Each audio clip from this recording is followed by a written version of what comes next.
Terima kasih yang sudah datang. Saya ucapkan selamat datang dalam acara tutorial UAS Farmakokinetik Klinik bersama tutor yaitu Mas Riko. Mungkin sebelum dimulai, alangkah baiknya kita berdoa terlebih dahulu. Berdoa mulai.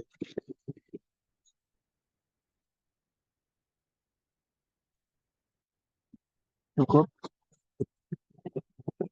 Langsung aja ke acara inti yaitu sesi tutor bersama Mas Riko.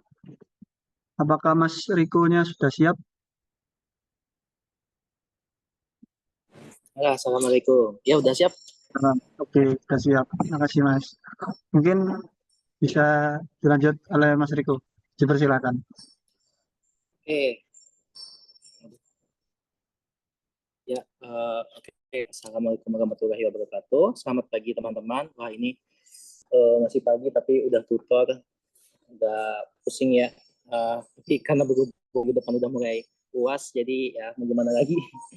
Oke, mungkin ini ya. Uh, aku mau aku di sini kan diamanahkan ya untuk bagi teman-teman KMMF untuk memberikan istilahnya apa ya, kita belajar UAS untuk apa ya, materi untuk farmakokinetika klinik dan TDM gitu. Ini mungkin lanjutan dari yang UTS karena kurang lebih itu memang penerapan yang ada di UTS itu juga kepake juga untuk di studi kasusnya gitu. Nah, oke, mungkin aku izin untuk share screen ya di sini. Tapi karena aku sambil share screen, mungkin nanti aku izin untuk bisa on cam dulu, soalnya langsung otomatis.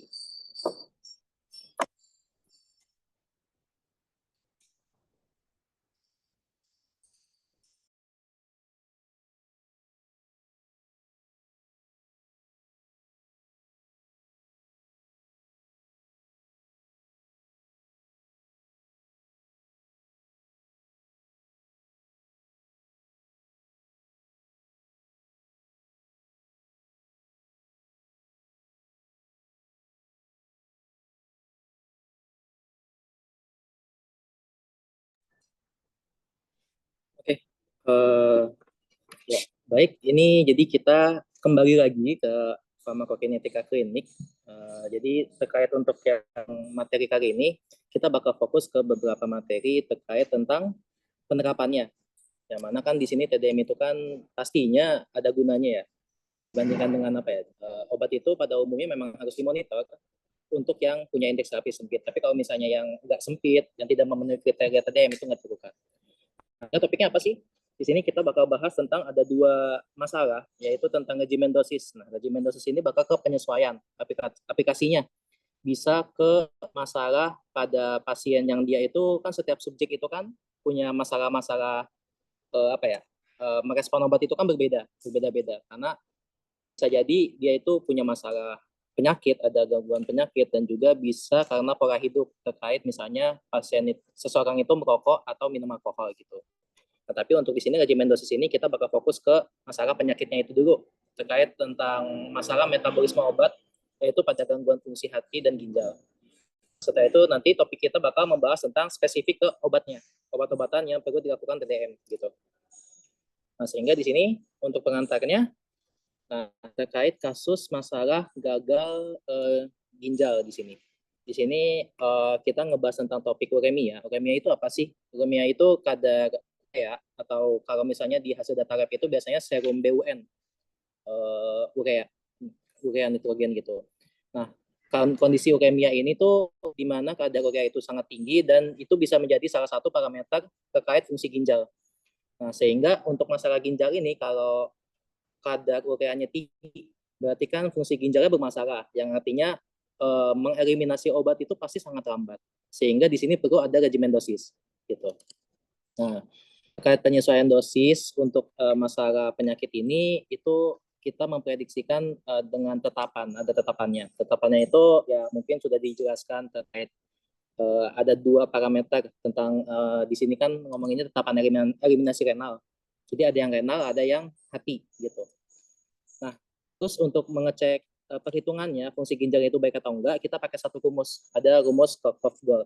Sebetulnya macam-macam ya. Ada bisa CKP, CKD-EPI, bisa juga Salazar, rumusnya macam-macam, tapi yang paling sederhana banget, yang paling mudah lah ya, gampang untuk dihitung-hitungkan, itu kita pakai Cock and Gold. Nah di sini Cock and Gold itu sebetulnya gampang ya, ini mungkin bisa dihafal. Jadi kalau misalnya untuk cowok, kita menghitungnya dengan perhitungan 110 min usia dikali berat badan dibagi 72 dikali serum kreatinin. Nah serum kreatinin di sini, ini sebetulnya satuannya itu udah pasti ya. Dia itu, aduh sorry, dia itu satuannya harus diperhatikan juga. Kalau ini serum kreatinin itu, dia itu satuannya harus dalam miligram per desiliter gitu. Karena nanti juga ada yang dalam bentuk mikromol per mililiter kalau nggak salah, aku lupa. Nah, itu nanti rumusnya beda lagi. Tapi biasanya secara umum, kalau data Arab itu menggunakan satuannya miligram per desiliter. Ya, miligram per desiliter. Nah, sehingga nanti kalau misalnya udah ketemu, kita bisa mengetahui clearance kreatinin. Nah, di sini perlu diperhatikan, clearance kreatinin di sini itu sebetulnya bisa berbeda. Itu berbeda ya, berbeda dengan clearance pada umumnya. Tapi kadang dalam satu kondisi kita bisa menggunakan clearance kreatinin itu sebagai data clearance gitu. Itu nanti tergantung sesuai dengan obatnya. Gitu. Nah, sehingga untuk di sini kita harus kita harus memperhitungkan dulu kreatininnya berapa. Nanti kita bisa tahu fungsi ginjalnya berapa.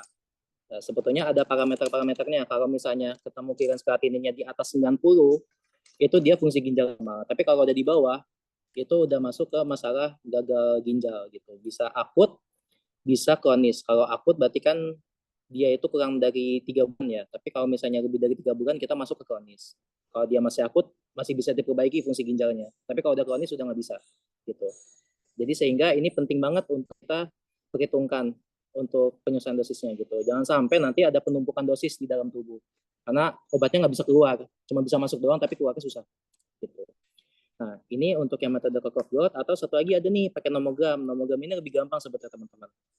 Jadi kayak tinggal kita lihat dulu nih data pasiennya terkait tentang ini ya, berat badannya di sini, pakai data berat badan, terus usia, terus sama nilai serum kreatinin. Jadi nanti tinggal dibuat garis saja. Ini ambil contoh di sini. Di sini udah ada contohnya. Ambil contoh di sini nih, yang merah ini misal data pasiennya itu dia 70 kilo.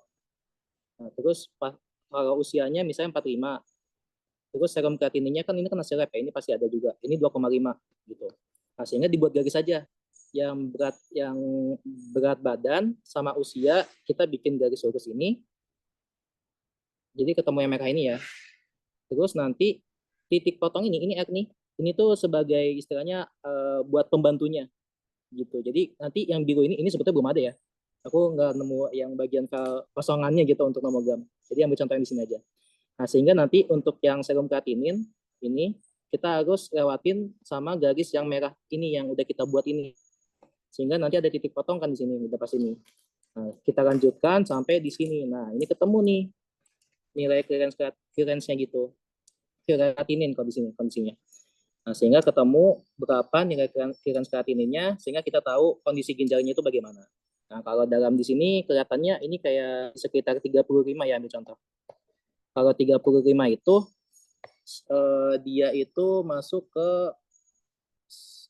gagal ginjal stadium 4. Kalau misalnya kurang dari 15, itu udah stadium akhir. Kalau dari 15 sampai 30, itu 4. Oh, ini berarti 3. 30 sampai 45. Nah, ini udah masuk ke stadium 3. Gitu. Oke, mungkin bisa aku lanjutkan. Nah, sehingga di sini, nah ini dia nih yang kita akan terkait tentang fungsi ginjal, berarti kan ada outputnya, ada kinetika eliminasinya. Sehingga di sini kita kembali lagi seperti yang di awal, hitung tetapan eliminasinya. Nah, eliminasi itu kan bisa dilewat dari yang renal sama non renal gitu. Sehingga nanti tinggal dijumlahkan aja yang non renal sama yang renalnya itu sendiri gitu. Sehingga nanti memenuhi persamaan ini, tapi ini sebetulnya nggak terlalu kepake sih untuk yang ini. Nah, terus kita masuk nih ke bagian Giusty Heighten. Giusty Heighten itu apa sih? Ini sebetulnya suatu metode untuk ketemu ya, penetapan dosis. Penetapan dosis itu nanti dia ketemunya dalam bentuk faktornya. Jadi berapa kali dosis normalnya gitu. Biasanya pasti ada penurunan. Biasanya Hyton itu F-nya kurang dari 1 gitu. Karena jadinya oh pasti ini ada penurunan dosis gitu. Itu fungsinya sebetulnya secara umum. Kalau ya sebetulnya kalau secara definisi tinggal ini aja sih. Kinetika untuk yang ini nih, yang pasien mengalami uremia dibagi sama tetapan kinetika, tetapan eliminasi untuk yang pasien normal gitu. Dan ini kita ngomongnya tentang bagian renal ya, makanya ini ada R. Jadi uremia sama normal dibanding, terus nanti ketemu nilai nilai proporsinya gitu. Nanti mungkin kita langsung ke kasus saja kayak supaya lebih mudah gitu. Nah, sehingga ini tadi yang KUPKN, ini tetapan yang kita pengen dapetin berapa sih? Pasti nilainya itu kurang dari 1. Dikali sama dosis normal. Gitu. Untuk pasien yang tidak ada masalah fungsi ginjal gitu. Nah, ini kita kalau misalnya ngomongin tentang masalah penyesuaian dosis untuk yang gagal ginjal gitu ya. Nah, terus kalau masalah yang hepatik gimana? Sebetulnya kurang lebih mirip sih. Yang penting kita tahu aja faktornya berapa. Sesuai dengan rumus kayak gini.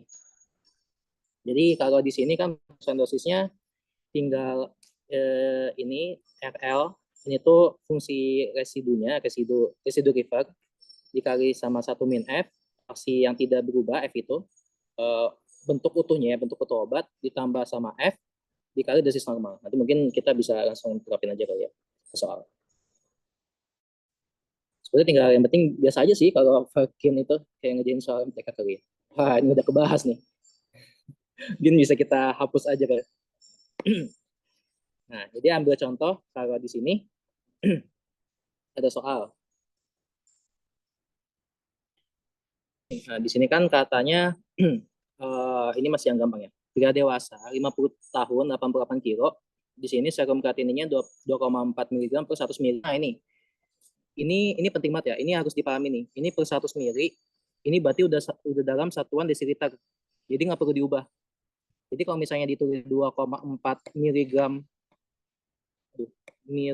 per desiliter itu oke. Tapi kalau misalnya dibuat dalam bentuk lain per 100 ml, berarti ini udah sama aja satunya. Jadi nggak perlu diubah. Nah, diterapi dengan gentamisin injeksi intravena. Dosis pada pasien dewasa normal 1 mg per kilogram berat badan. Nah, kalau ada 1 per kilogram berat badan, berarti tinggal dikali sama BB setiap 8 jam. Sediaan gentamisin dalam vial. Oke, kandungan zat aktif 40 mg. Nah, yang ditanya tetapan clearance dengan menggunakan rumus Cocker-Vandel. Nah, kalau di sini berarti kan ya tadi kita pakai rumus yang tadi aja yang Cocker-Vandel, tinggal menghitungnya menggunakan rumus yang tadi yang 140 berarti apa ya? Clearance creatinine. Itu rumusnya 140 minus ya dikali berat badan dibagi sama ini tetapan 72 dikali serum kreatinin. Sehingga ini tinggal masukin aja angkanya 140 minus ya berarti 140 min 50 90 dikali berat badannya kan dikasih tahu 88 kilo dibagi 72 dikali serum kreatininnya. Gimana ya? Ini 2,4.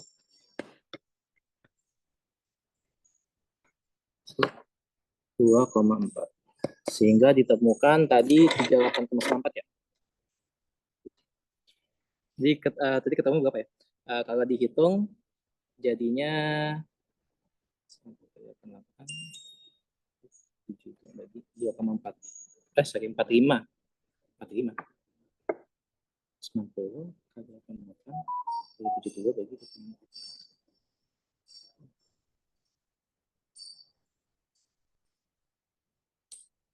Iya, 45.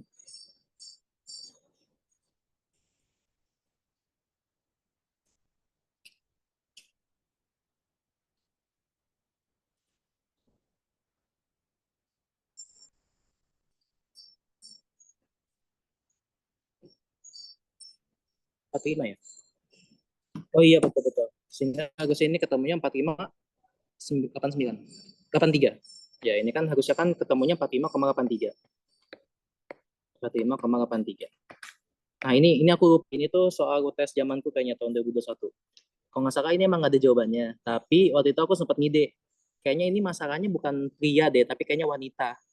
Tuh. Jadi kalau wanita tinggal dikali 0,85. Ini coba dikali 0,85. Sehingga ketemunya berapa? 38,95.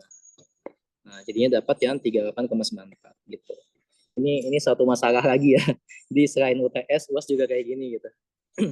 Tapi aku nggak tahu ya, kayaknya kalau zaman nanti kalian itu UASnya itu kayaknya SI kayaknya. Jadi dikasih kasus. Soalnya kalau tahun lalu tuh saya ingat tuh gitu. Jadi kayak dikasih kasus, terus kayak data pasien, pasien minum obat 7, terus nanti diambil sampel 1 jam kemudian. Nah, terus nanti ditanya kayak CP max berapa, CP-nya berapa, K-nya berapa, itu SI. Sehingga tuh gitu. Jadi kita bahas. Tapi kayak SI-nya dikit jadinya hitungannya. Kayak waktu pas UTS Falkin, sehingga itu kan 3 suara doang ya, kalau yang dikit. Kayak gitu. Walaupun saya tapi dikit. Cuma panjang kayaknya. Nah gitu. Terus untuk yang nomor 7. Nah ini kalau nomor 7 sama ya. Jadi kita tinggal masukin rumus saja. Ini kan masalah untuk pasien kalau ada kata-kata ini hepatitis ya. Hepatitis. Jadi ini masalah hati. Dan di sini udah dikasih tahu data-datanya. Liver function 60%, berarti 0,6, F-nya 0,4. Terus asumsi nilai KUPKN-nya 0,4. Berarti tinggal kita bisa hitung.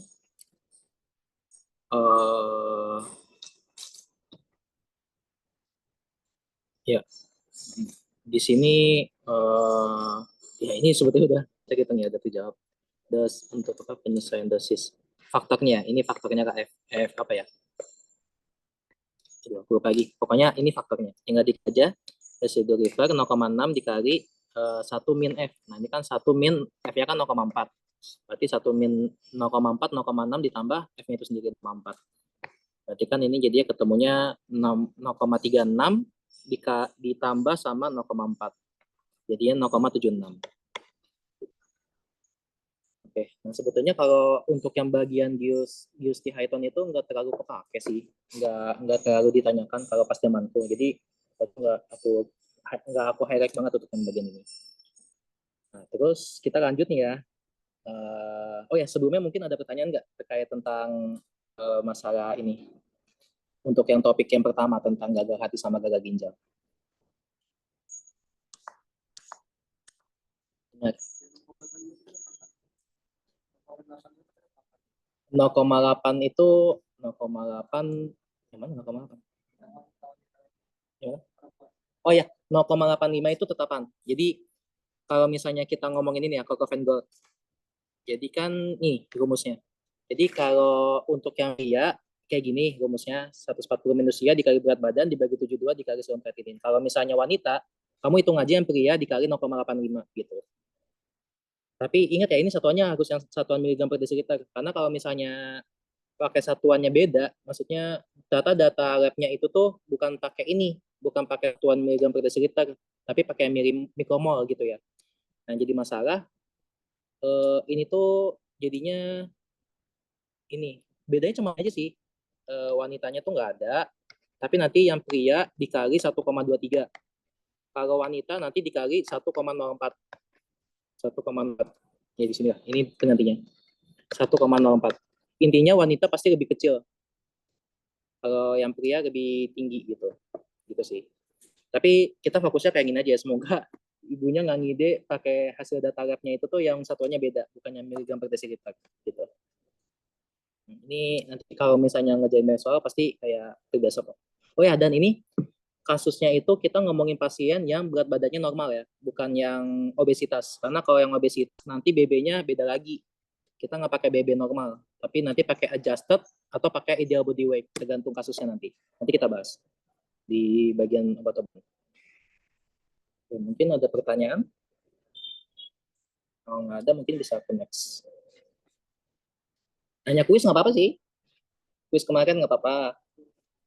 Soalnya, aku tidak tahu kuisnya. Ya, kalau nggak ada mungkin kita langsung ini aja ya, langsung next. Nah, jadi kalau untuk terkait obat-obatan, di sini kita bakal fokusnya ke 4 jenis, 4 golongan obat ya. Ada yang obat psikosporin. Psikosporin ini untuk sebagai obat imunosupresan. Ini untuk yang imunosupresan. Kalau misalnya sebelum terapi, misalnya kalau misalnya mau ada pencangkokan gitu atau transplantasi hati atau transplantasi organ gitu, itu kan perlu adanya imunosupresan supaya tidak ada penolakan terhadap tubuh gitu kan. Untuk transplantasi organ manusianya itu gitu. Kayak mungkin kalau kemarin kasusnya tahu yang transplantasi jantung babi ke pasien kedua gitu. Nah, itu kan mungkin pakai obat-obatan siklosporin. Cuma sayangnya pasien kedua ini katanya udah meninggal gitu ya. Kasihan. Tapi kayak ya kayak gitu. Jadi perlu adanya imunosupresan. Nah, terus ada obat-obatan golongan aminoglikosida. Nah, aminoglikosida ini apa? Aminoglikosida ini tuh antibiotik. Antibiotik contohnya kayak gentamisin, gentamisin dan kawan-kawan gitu ya. Sebetulnya antibiotik banyak. Ini juga salah satu obat yang harus kita monitor juga. Kenapa? Karena kalau misalnya dosisnya kerendahan, kita tahu kan takutnya nanti bakterinya itu bakal resisten, dan kalau misalnya ketinggian, biasanya nanti bakal efek samping ke si pasiennya. Kayak ambil contoh kalau gentamisin, kalau aku nggak salah ya, gentamisin itu kalau dosisnya ketinggian dia bisa budak, bikin tuli gitu. Nah, jadi ini penting juga aminoglikosida ini, karena kita harus memastikan terapinya itu masuk dalam konsentrasi rentang terapeutik gitu. Nah, terus yang selanjutnya ada teofilin. Teofilin ini apa? Teofilin ini dia itu obat untuk asma. Teofilin, salbutamol itu sejenis ya. Biasanya dikombinasikan teofilin salbutamol, namanya teosal. Nah, teofilin ini juga salah satu obat yang perlu pantau juga, karena kan nanti berhubungan sama saluran napas bronchodilator juga. Tapi nanti bakal kita bahas ya, nanti kita bahas persatu obat-obatnya. Terus ada juga digoxin. Kalau digoxin ini obat untuk jantung. Bisa untuk aritmia atau denyut jantung yang tidak normal, sama gagal jantung juga, gagal jantung kognitif gitu. Nah, jadi mungkin kita bisa masuk ke yang pertama, siklosporin. Nah, ini seperti yang tadi aku jelaskan, untuk siklosporin itu kan dia obat-obatan yang mana untuk menurunkan sistem imun, yaitu golongan inhibitor kalsinurin untuk mencegah penolakan organ transplantasi seperti sumsum, tulang, gizi, dan hati. Nah, ini kalau terkait mekanismenya mungkin teman-teman lebih paham nggak ya? Pengaturan sel T dari sistem kekebalan tubuh dapat dibaca dengan siklosporin. Nah, ini nih, kalau terkait untuk kalau kita ngomongin tentang TDM, pasti kita ngomongin tentang bagaimana cara untuk mengambil sampel, bagaimana cara memonitornya, bagaimana kondisi dia itu kalau keadaan toksik. Nah, masalahnya kalau siklosporin ini kan, dia itu belum ada antidotnya. Jadi, biasanya itu terapi suportif. Biasanya secara umum kan kalau misalnya kita keracunan obat gitu ya, biasanya bisa pakai karbon aktif, atau aktif, karena kan dia sebagai adsorben, sebagai penyerap, bukan? Itu bisa, gitu. Nah, di sini juga ada penelitian kalau misalnya digunakan hemodialisis itu nggak ada manfaatnya. Sehingga ya di sini kan berarti jangan sampai kelebihan lah ya dosisnya. Dan biasanya kalau misalnya mau udah terlanjur kelebihan dosis, sudah sampai toksik, strategi pertama kita itu harus menunda obatnya. Jangan dikasih dulu obatnya, kita tunggu obatnya itu sampai keluar semua. Sehingga dosisnya turun kan, konsentrasi obat di dalam tubuh turun, sehingga nanti untuk pembelian selanjutnya bisa kita lakukan lagi, tapi dengan perhitungan yang jangan yang lama gitu. Nah, terus untuk samplingnya di sini ini sesuai dengan protokol ya. Ini kalau kondisi steady state-nya itu kalau sesuai dengan indikasi 3 sampai 5 hari. Terus untuk analisisnya bisa pakai antikoagulan, contohnya EDTA. Terus samplingnya dilakukan 2 jam setelah pembelian untuk melihat kadar paru yang bagian lembah gitu ya. Nah, terus untuk monitornya, nah ini monitor secara umum aja ya. Ini kita harus tekanan darah sama serum kreatinin. Tekanan darah itu biasanya bisa jadi meningkat karena pemberian siklosporin ini. Sehingga kalau misalnya yang tadinya pasien dia itu tekanan darahnya normal, setelah dikasih siklosporin dia itu berkembang menjadi hipertensi, dan itu menjadi berkelanjutan ya, resisten gitu ya. Maksudnya dalam jangka waktu yang panjang, berarti siklosporin ini harus dihentikan gitu. Untuk pemberiannya itu ini terkait tentang inisial dos ya, harus dikurangi 25 menjadi 50. Terus gimana untuk farmakokinetikanya ya seperti biasa ini bioavailabilitasnya rendah, jadi sehingga perlu adanya peningkatan dosis umum. Terus untuk siklosporin ini, dia itu kan obat-obatannya itu yang jadi masalah nih, dia itu terdistribusi secara luas. Nah ini mungkin baik lagi ke Biofarset kayak dia itu obat yang lipofil gitu, sehingga dia bisa terdistribusi melalui plasenta, berarti buat plasenta bagian sama ASI juga gitu. Nah ini yang jadi masalah kalau misalnya bisa tembus, berarti kan ini nggak aman untuk ibu hamil gitu. Sehingga siklosporin ini nggak direkomendasikan. Nah di sini ya ini ikatan protein tinggi pada lipoprotein, berarti ini dia ya sangat mengikat. Terus waktu parosporin ini kalau sesuai dengan literatur 8,4 kata-katanya di antara 5 sampai 18 jam. Tapi untuk masalah gangguan hati pas ini menjadi lebih jadi 6 jam, jadi lebih pendek. Ya, menjadi lebih pendek. Nah, ini kalau berdasarkan literatur ya. Nah, terus untuk pengujiannya ya ini monoclonal fluorescence polarization immunoassay. Terus untuk nah ini eliminasi utama melalui hepat. Berarti kan di sini kita harus mengamati fungsi hepatnya itu untuk pemberian siklosporin. Nah, terus masuk ke soal ini sebetulnya kalau soal-soalnya Bupuk itu ada jawabannya di PPT ya. Jadi kayak kayaknya nggak perlu dijelaskan juga, tinggal baca PPT oke lah gitu. Jadi kayaknya nggak terlalu aku highlight. Nah, ini untuk soalnya udah jawab pertanyaan berikut yang benar untuk farmakokinetik siklosporin. Nah, dari eliminasi terutama melalui ginjal, tadi kan katakan di hati ya, berarti salah. Tidak bisa melatih sawang plasenta dan air susu. Nah, tadi kan udah dibahas kalau siklosporin itu bisa terdistribusi di plasenta, menembus ke plasenta barier sama ASI.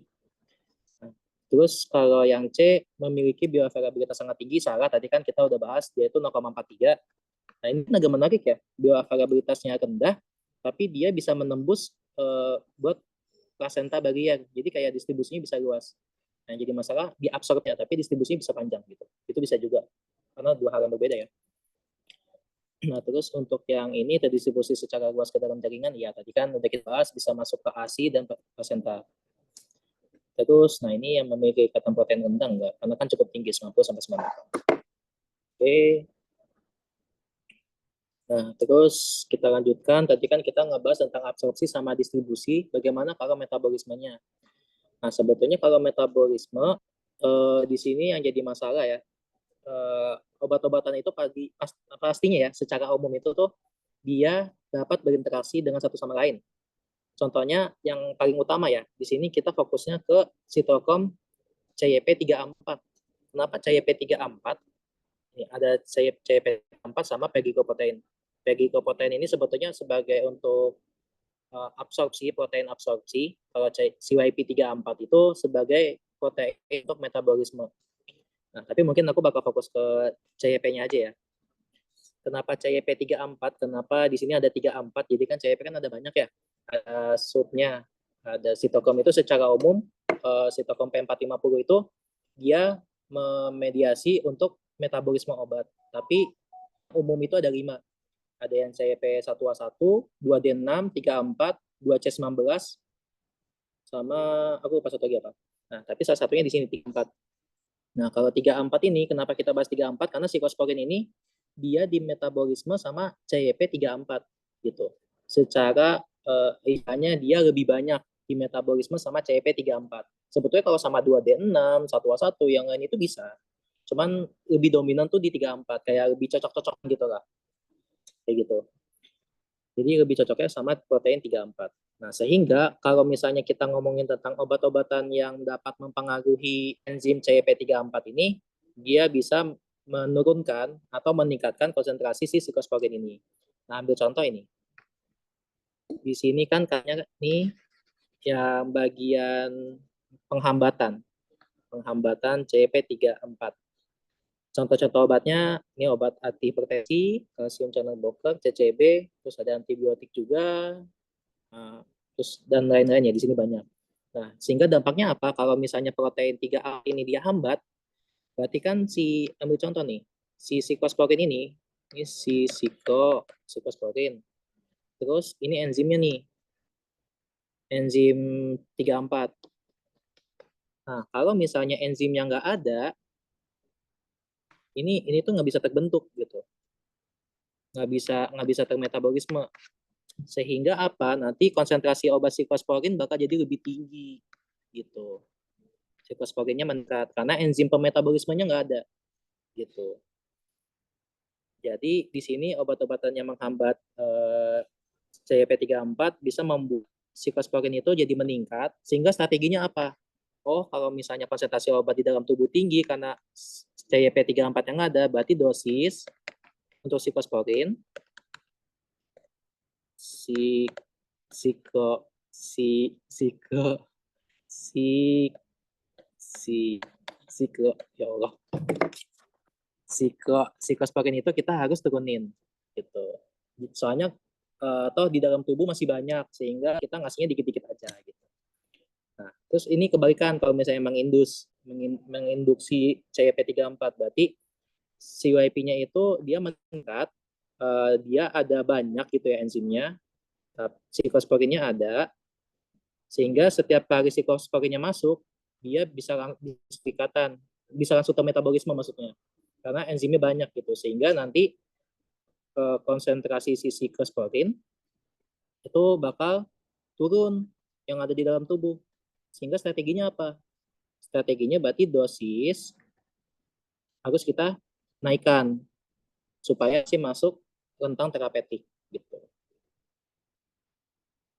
Nah ini jadi penting ya. Jadi beberapa obat ini mungkin sebetulnya aku juga nggak tahu cara ngapnya ya. Soalnya di sini antibiotik beda golongan sih. Ini ada rifampicin sama clarithromycin, dua-duanya sejenis, tapi dia itu punya efek yang berbeda dan sama yang menginduksi. Jadi mungkin bisa di familiarkan aja kali ya gitu.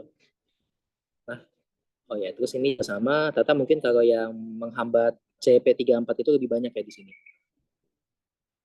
Menghambat enzim metabolisme siklosporin. Oke, terus kita lanjut ke soal ini sudah dibahas lagi. Pernyataan berikut yang benar berkaitan dengan penggunaan siklosporin, kecuali samping diutamakan 2 jam setelah dosis untuk kadar paru. Nah, ini sama banget sih kayak yang ada di PPT. Jadi ya ini benar. Perlu monitoring tekanan darah dan serum kreatinin. Ya benar. Soalnya kan ya, tadi kan kalau yang imunosupresan itu pasti berhubungan nanti eh, tekanan darah juga karena kan untuk transplantasi ya. Nanti pasti berhubungan sama tekanan darah juga. Kalau serum kreatinin itu udah pasti. Kondisi steady state tercapai dalam 3 sampai 5 hari ya seperti yang tadi udah dibahas juga. Nah, ini sudah ditemukan antidotum. Belum ada dotnya ya. Gitu. Itu jawabannya yang D. Untuk yang proses sampel tadi antikoagulan ya benar. Soalnya tadi pakai EDTA. Terus lanjut. Nah, untuk yang ini dalam penggunaan obat seringkali terjadinya interaksi satu sama lain. Pernyataan berikut benar untuk interaksi siklosporin dengan senyawa lain. Yang A menggunakan bersama grapefruit jus anggur ya, akan menghambat enzim metabolisme siklosporin. Nah ini benar, ini sebetulnya udah di pengetahuan umum ya. Sebetulnya farmasis harus tahu sih. Kalau kita minum istilahnya herbal, ini kan masuknya kan ke herbal juga ya. Jus anggur itu dia itu dapat menghambat enzim CYP3A4, dihambat gitu. Jadi sehingga ini benar menghambat ya gitu. Ini soalnya udah umum banget, kita harus tahu terkait tentang penggunaan herbal. Makanya kalau misalnya teman-teman konseling tanya kayak apakah sudah menggunakan apa ya? Kalau konseling ditanya ke pasiennya apakah menggunakan herbal itu penting karena nanti berkaitannya sama penggunaan obat-obatan ini. Kalau misalnya Tata mau dikasih siklosporin atau misalnya apa ya? Obat-obatan yang dihambat sama 3-4 itu kan jadi masalah gitu. Pasiennya Tata ada terapi apa ya? Minum obat-obatan herbal, berarti kan kita harus membuat strateginya sendiri gitu. Kayak gitu. Terus untuk yang penggunaan bersama verapamil akan menghambat enzim metabolisme siklosporin. Nah ya ini tadi sebetulnya udah dibahas ya. Di atas verapamil itu kan masuk ke CD. Gitu. Ini benar. sebentar, menghambat. Oh, berarti A juga benar ya? Bentar, apa di sini ada ya?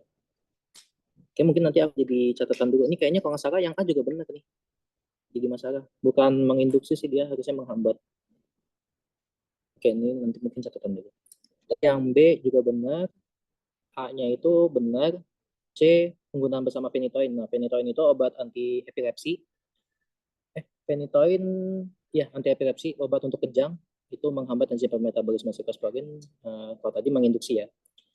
Terus penggunaan bersama glyceofulvin akan meningkatkan kadar siklosporin. Nah, glyceofulvin itu aku lupa ya. Glyceofulvin. Ini meningkatkan ya di sini antifungal. Dia meningkatkan. Ini benar juga. Ini benar semua ya. Penggunaan bersama erythromycin akan menurunkan kadar siklosporin. Erythromycin. Nah, ini menurunkan siklosporin. Oh ya, ini salah. Oh, kebalik salah. Aku salah baca. Ini kan meningkatkan kadar siklosporin ya. Berarti kalau meningkatkan kadar siklosporin berarti kan enzim CYP-nya itu meningkat. Meningkatkan ya. Turun. CYP-nya turun. 3A4-nya berarti rendah. 3A4 dia turun. Yang ini berarti kalau misalnya kadar siklosporin turun berarti 3A4 naik. Nah, tadi kebalik ya. Kalau di sini kan glyceofulvin itu kan dia meningkatkan enzim pemetabolismenya yang ini glyceofulvin. Kalau ini CYP-nya meningkat berarti kadarnya turun gitu. Konsentrasinya rendah. Berarti kan kalau yang di sini yang D ini kebalik. Harusnya menurunkan, erythromycin tadi kan menghambat, berarti kadar siklosporinnya meningkat. Ini benar. Nah, ini yang jadi masalah itu B sama A sih. Nanti mungkin bakal jadi catatan buat aku aja. Nanti aku cari tahu. Takutnya aku klik juga. Tapi setahu aku 34 itu penggunaan obat herbal itu dapat menghambat inhibitor untuk 34 gitu. Oke, terus lanjut. Nah, ini untuk penggunaan untuk analisisnya dalam pelaksanaan TDM dipilih metode analisis yang sesuai untuk jenis obat agar diperoleh hasil analisis yang valid. Pada TDM siklosporin metode analisis yang dipilih, nah ini udah sesuai ya, maksudnya sesuai dengan teori aja ya. Kayak di sini kan plek banget sebetulnya dijelaskan juga yang monoclonal fluorescence polarization immunocyte. Oke, nah ini mungkin untuk sekedar teorinya. Nah nanti kalau perhitungannya gimana? Nah ini kita udah masuk ke hitung-hitungannya. Kalau hitung-hitungannya ya sebetulnya sama kayak yang di awal ya, kayak pas sebelum UTS. Cuman di sini kita langsung apa ya? Palingan yang ditanya itu cuman sekedar ini parameter volume distribusi, clearance, sama dosis gitu. Sama mungkin kinetikanya. Nah, di sini sebetulnya yang jadi masalah ya kenapa TDM spesifik obat-obatan itu agak susah karena biasanya kita itu mengambil untuk suatu perhitungan itu harus ada referensinya. Ambil contoh di sini. Yang kalau kita ngomongin inisial dose ya, dosis pertama untuk penggunaan siklosporin. Di sini tahapan-tahapan ya, kita itu harus hitung clearance-nya dulu. Clearance-nya ini sebetulnya secara prediktif ya, karena kita nggak tahu clearance yang ada di tubuh seseorang itu, si pasiennya itu tuh berapa. Kita nggak tahu kecuali kita ngambil darahnya dia. Nah, tapi kan untuk pemberian pertama, kita tuh biasanya memprediksikan. Nah, prediksinya dari mana? Kita harus ambil literasi. Maka di sini nih ada 0,06, ini sebetulnya sebuah parameter yang literatur aja gitu. Jadi kalau berdasarkan literatur ini, dia itu menggunakan perhitungan clearance itu kayak gini gitu. Nah, jadi itu yang jadi masalah. Kadang konstanta di sini itu kita nggak tahu. Kalau di sini, sorry. Enggak, sorry. Ini kalau 0,06 ini karena ini, jam per menit. Berarti belum. Sorry. Bukan masuk yang ke bagian ini. Nanti bakal masuk lagi ke tempat yang lain. Kalau yang ini berarti kita tinggal hitung ini dulu aja, clearance. Clearance yang ini berarti dari clearance kreatinin. Clearance kreatinin dikali sama berat badan ya. Karena kan ini satuannya kilo. Sehingga ketemu, dan kita harus ubah dalam satuan dari menit ke jam, berarti dikali 0,06 gitu. Atau dikali 60 per 1000 kan. 60 per 1000 karena diubah satuan dari mili ke liter, terus diubah dalam satuan jam gitu. Ya, ini beda, sorry. Nah, sehingga di sini oh iya, ini clearance ini kan juga udah hasil lab ya. Oh iya. Kalau misalnya kita nggak punya data lab, nah kita nanti pakai literatur. Tapi karena ini udah ada hasil lab, ini kan clearance pasti kan udah ada perhitungan serum kreatinin gitu. Jadi kalau di sini udah sesuai dengan subjeknya sih. Harusnya baiknya emang gitu, kita harus ngitung serum kreatininnya dulu, baru kita bisa menerapkan regimen dosisnya. Nah, sehingga untuk clearance yang udah ketemu, kita bisa hitung. Terus setelah itu, dari data clearance ini, kita bisa hitung maintenance dose-nya. Tinggal sesuai dengan rumus saja. Di sini sebetulnya udah, apa ya, yang paling penting tuh tinggal CP dikali clearance dibagi sama SF. Sama kalau interval itu, kalau misalnya dia tiap berapa jam, misalnya tiap 8, tiap 12, tiap 24. Karena nanti semuanya itu, dia itu masih dalam liter per jam. Kita mau ngilangin satuan jamnya dulu gitu. Kayak gitu. Nah kan kita ngambil dari datanya itu data clearance. Gitu. Dan ini kan dibagi 1000 karena dia itu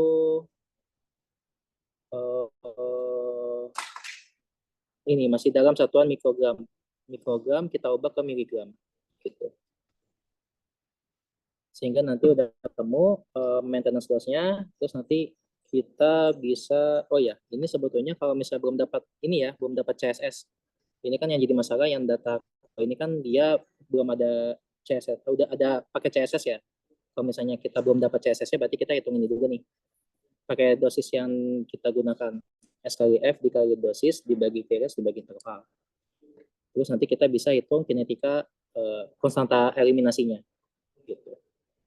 Ini sebetulnya kayak yang pernah diturunin aja sih sebetulnya, kalau yang bagian materi bagian buku itu kebanyakan rumus sebetulnya. Tapi kalau teman-teman masih ingat rumus yang ada di UTS, itu sebetulnya kepake banget.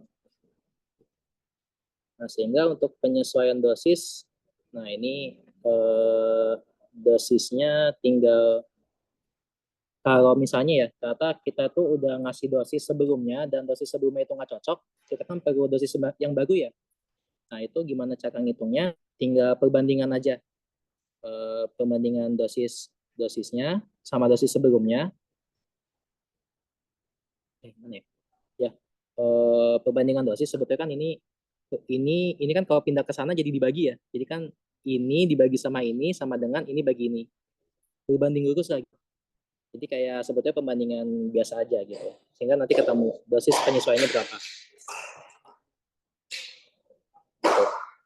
Kita lanjut untuk contoh soalnya. Ini pasien berusia 48 tahun dengan berat badan 52 kg menerima siklosporin. Dosis inisiasi sebesar 5 mg per kilogram setiap 8 jam. Diketahui clearance kreatininnya itu 7 mg per kilogram per menit. Pokoknya kalau ada satuan yang kayak gini, kita pecah aja ya, biar dia itu sesuai dengan satuan yang kita inginkan. Maksudnya dikali-kaliin aja gitu. Nah, di sini ada datanya, data S-nya itu, faktor S-nya 1, variabilitasnya 0,3. Maka hitung harga konsentrasi pada kondisi studi. Sehingga ini gimana menghitungnya? Ini kan yang ditanya CSS ya. CSS sama dengan di sini dikasih tahu ini ada clearance. Sebetulnya kalau kita memacu pada rumus yang di atas bisa, tapi kayak kita coba mainin aja dengan logika kita aja ya gitu. Di sini satuan clearance itu harus dalam mili per menit, atau enggak, sorry, kita ubahnya ke liter per jam gitu aja ya. Nah, tapi karena ini masih ada per kilogram, berarti kita harus berat badannya. Berarti 7 dikali 52. Berarti ketemu berapa nih? 7 dikali 52, 64. 364, ini satuannya masih mili per menit. Nah, kita pengen ubah ke liter per jam. Berarti dikali 60 per 1000 atau dikali 0,06 gitu ya. 0,06. Kalau ini dikali 0,06 ketemu 21,84. 21,84. Ini satuannya liter per jam. Ingat satuan clearance harus liter per jam ya. Sehingga kalau udah ketemu clearance-nya, kita bisa hitung CSS-nya. Gimana cara ngitungnya? Ada intervalnya nggak? Oh ya ini, tiap 8 jam ya. Oke, dikasih tahu ini ada ini kita hitung dulu ya. Ini kan masih 5 mg per kilogram. Berarti kalau misalnya kita hitung dosis inisiasinya, dosis inisial dos gimana ya? Dosis mula-mula ya, dosis sama dengan 5 dikali 52 ketemu 260 mg. Nah, ini bakal kepake buat perhitungan rumus kita. Terus kita hitung CSS-nya. Oke, CSS pakai rumus yang mana? Yang ini. Gitu ya, masukin aja angkanya. Ini kan ya ada intervalnya kan, berapa jam. Nah, di sini kita tahu intervalnya dari mana? Dari sini. Dikasih tahu tiap 8 jam. Tuh.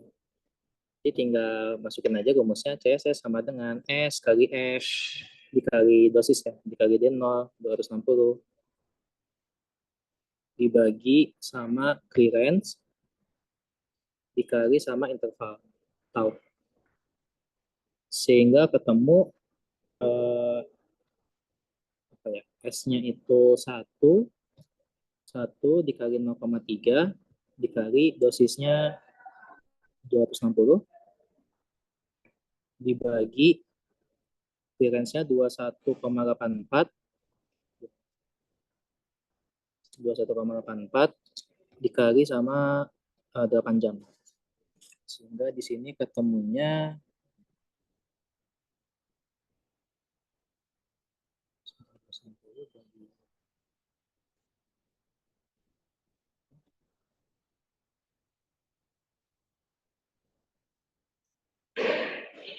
0,446. Nanti ketemunya 0,446. Nah, ini satuannya apa nih? Di sini kita lihat, kita kan pakai satuannya miligram nih untuk dosis kan. Berarti ini satuannya itu masih dalam miligram per liter. Liternya dari mana? Karena clearance itu kan kita pakai satuannya liter gitu. Sehingga kalau misalnya diubah ke mikrogram per liter, berarti kan tinggal dikali sama 1000 ya, sehingga ketemu 446 gitu. Oke, nah gini salah satu contoh hitungnya ya kalau ketemu kasus yang sitosporin. Tinggal kita analisis saja datanya. Oh ada clearance kreatinin, satuannya masih kayak gini. Kita otak-atik dulu, jadi sesuai yang diinginkan. Ini harus diubah liter per jam. Terus dosisnya kita mainin, terus intervalnya ada. Interval gunanya buat ngilangin satuan jam ini di clearance itu, sehingga nanti ketemu satuan konsentrasi. Karena kan konsentrasi nggak ada satuan per jam gitu. Jadi kita tinggal mainin aja sih sebetulnya. Kalau misalnya lupa rumus gitu ya. Yang penting tahu datanya dari mana aja kita ambil gitu.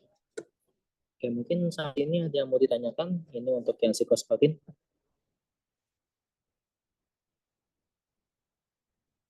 Soalnya untuk yang bagian ini tuh kita ngitung sih ya. Soalnya aku juga nggak tahu nanti bakal munculnya tuh ya model-model yang kayak gimana kalau yang butuh gitu. Mungkin teman-teman ada yang mau ditanyakan?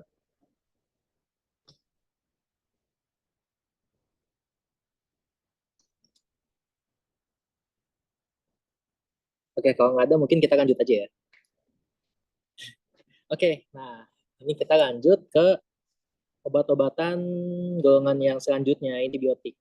Nah, antibiotik ini kita ngebahasnya tentang aminoglikosida, obat golongan aminoglikosida yang mana dia itu bakteri gram negatif. Gram negatif nanti dia kenapa ini ya? Obat-obatan itu tuh sebetulnya antara bakteri yang gram positif sama gram negatif. Gram positif itu kan lebih tebal ya, dinding selnya. Kalau yang negatif itu kan lebih tipis. Nah, tapi di sini yang uniknya, yang gram negatif itu, dia itu lebih resisten gitu.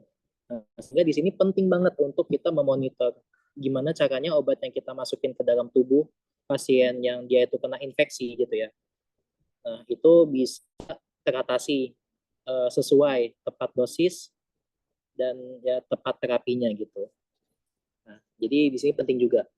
Contoh-contohnya, nah ini ada amikacin, ada gentamicin, ada neomycin, ada streptomycin sama tobramycin. Nah, di sini mungkin kita bisa apa ya, biasanya contoh yang kita sering ngomongin itu biasanya yang gentamicin. Nah, nah ini tadi yang seperti yang aku bilang juga aminoglikosida itu perlu dilakukan TDM karena kalau dosis terlalu tinggi itu bisa untuk aminoglikosida ya itu menyebabkan gangguan pendengaran. Kalau misalnya dosis terlalu rendah, maka bakterinya jadi resisten tuh, bisa menyebabkan infeksi lebih lanjut. Jadi kan kalau resisten kan masalahnya kan bukan di kitanya doang, tapi orang yang ada di sekeliling kita gitu. Kalau terinfeksi, nanti repot juga. Yang ini udah sembuh, kena yang lain gitu. Itu yang repot juga.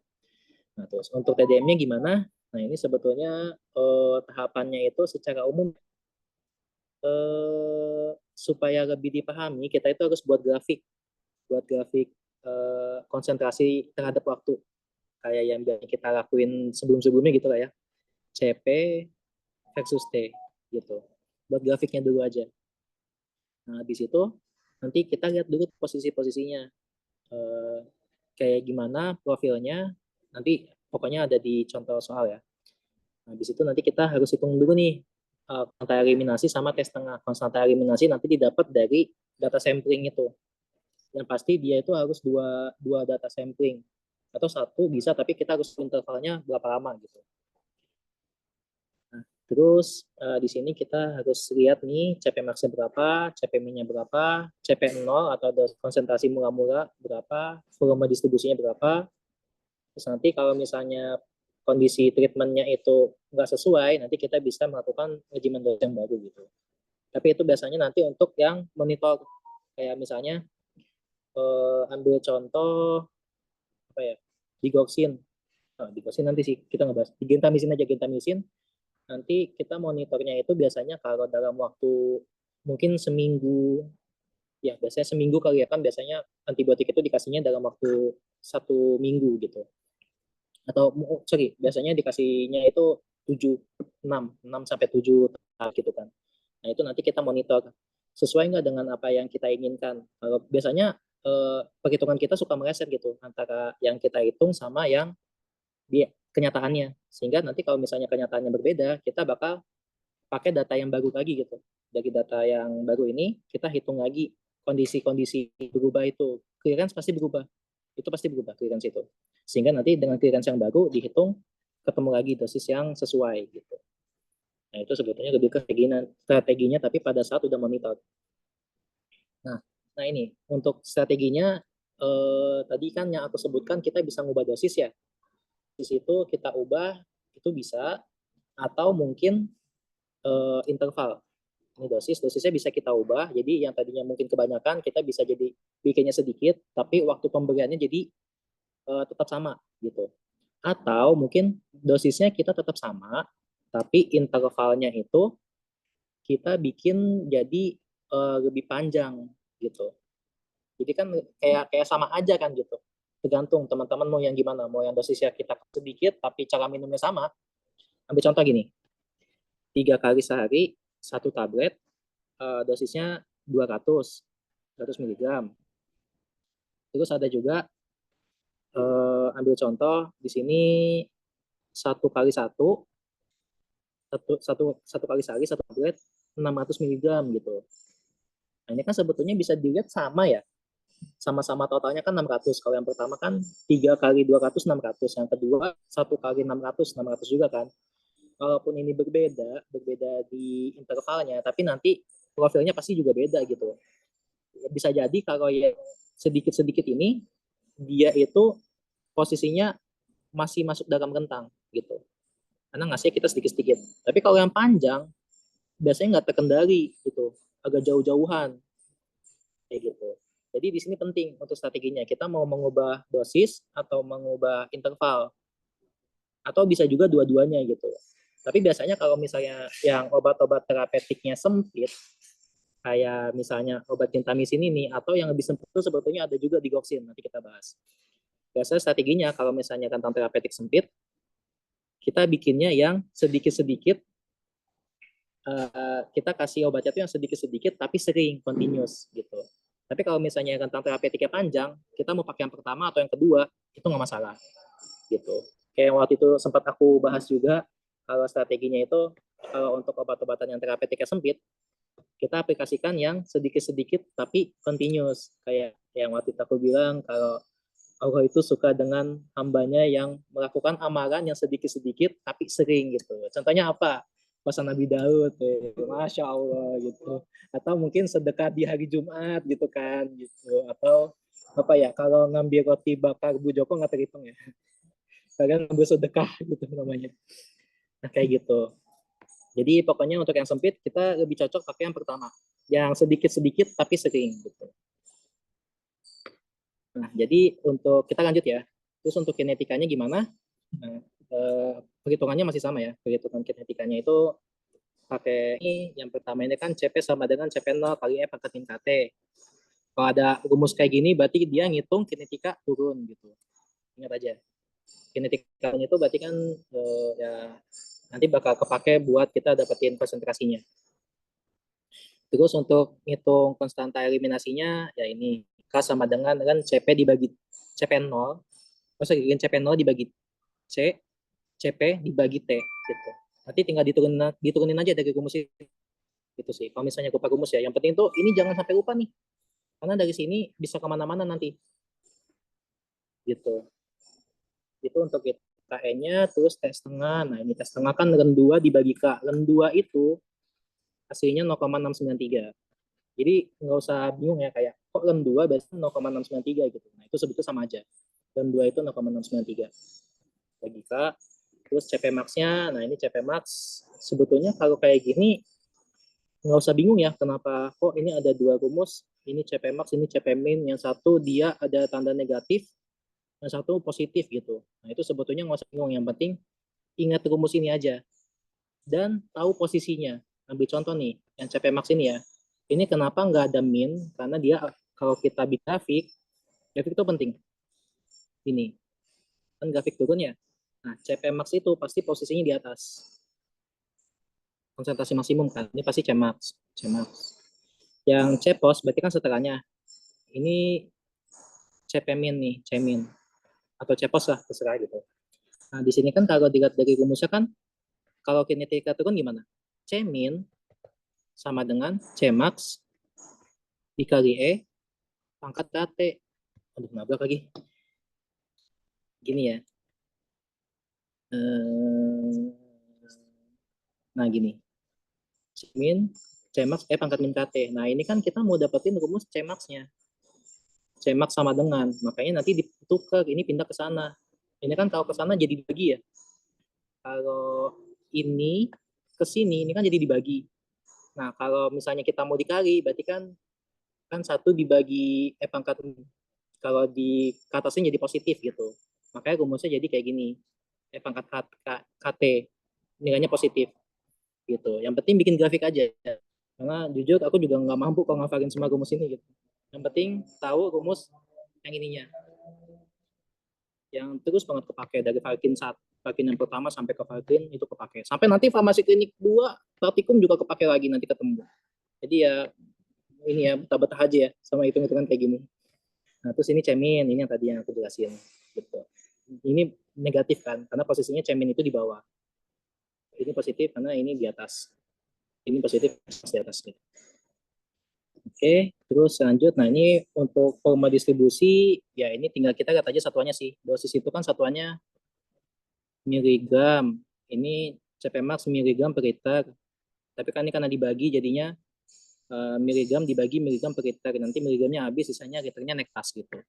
Dan ini harus terisi ya, karena kan kita ngitungnya prosesnya gitu. Forma distribusi itu kan dia continuous, nggak menetap gitu. Kayak gitu. Nah, oke, terus kita lanjutkan untuk dosis. Ya ini sama ya. Ini dosis Ini kayaknya infus atau 1 pangkat meningkat ya. CP CP0 kali 1. Ini kayaknya infus yang kayak gini. Ini kinetika infus. Nanti kita bakal terapin aja ke soal ya, kita lihat soalnya. Nah, nih kita langsung masuk ke soal. Hihi. Udah ada jawabannya, tapi ya udah lah ya. Nanti bakal aku share aja deh untuk yang hasil perhitungan.